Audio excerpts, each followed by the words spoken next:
আমি বছর 5 পর মালিপুর ফিরেছিলাম। পড়াশুনো আর চাকরির কারণে গ্রামের সঙ্গে যোগাযোগ কমে গিয়েছিল। ফিরে এসে দেখি আগের মতোই ধান ক্ষেত, বাঁশঝাড় আর সেই পুরনো শিমুল গাছটা এখনও দাঁড়িয়ে আছে গ্রামের শেষ প্রান্তে। রিনা হঠাৎ বলল, ওদিকে যাস না দাদা, ওই শিমুল গাছের নিচে ভূতের ঘর। আমি হেসে বললাম, এখনও এসব বিশ্বাস করিস? শহরে গেলে দেখতি ভূত টুত সব মনের কল্পনা।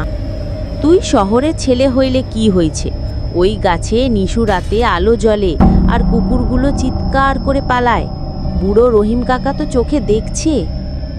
মিলন, আমি একটু সাহস দেখাতে চাইছিলাম। মনে মনে ভাবলাম, ভূত টুত কিছু না, হয়তো বাতাসে পাতার নড়াচড়া কিংবা ফায়ার ফেল। তাই এক রাত ঠিক করলাম গাছটার কাছে যাব। রাতে হাতে টর্চ নিয়ে গিয়ে দাঁড়ালাম। শিমুল গাছটা নিঃশব্দে দাঁড়িয়ে, যেন কিছু বলছে না, আবার সব বলছে। হঠাৎ কেমন এক গন্ধ, পচা গাছের মতো। বাতাস থেমে গেল, টর্চ নিভে গেল। পরদিন মিলন ভাইকে দেখি, মুখ সাদা, চোখ কোটরাগত। কি হয়েছে রে? সে ফিসফিস করে বলল, ওখানে কেউ ছিল, কারোর নিঃশ্বাসের শব্দ, পায়ের আওয়াজ। আমি দৌড়ে পালাই। মিলন, সত্যি বলছি, আমি ভূতে বিশ্বাস করতাম না, এখনও পুরোপুরি বিশ্বাস করি না।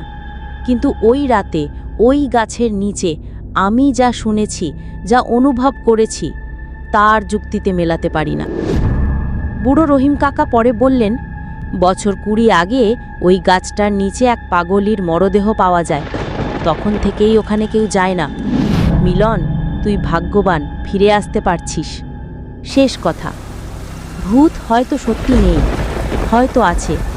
তবে গ্রামে, যেখানে রাত মানেই অন্ধকার, নিস্তব্ধতা আর হাজারো গল্প, সেখানে সবই সম্ভূত না থাকলেও ভয় সত্যি।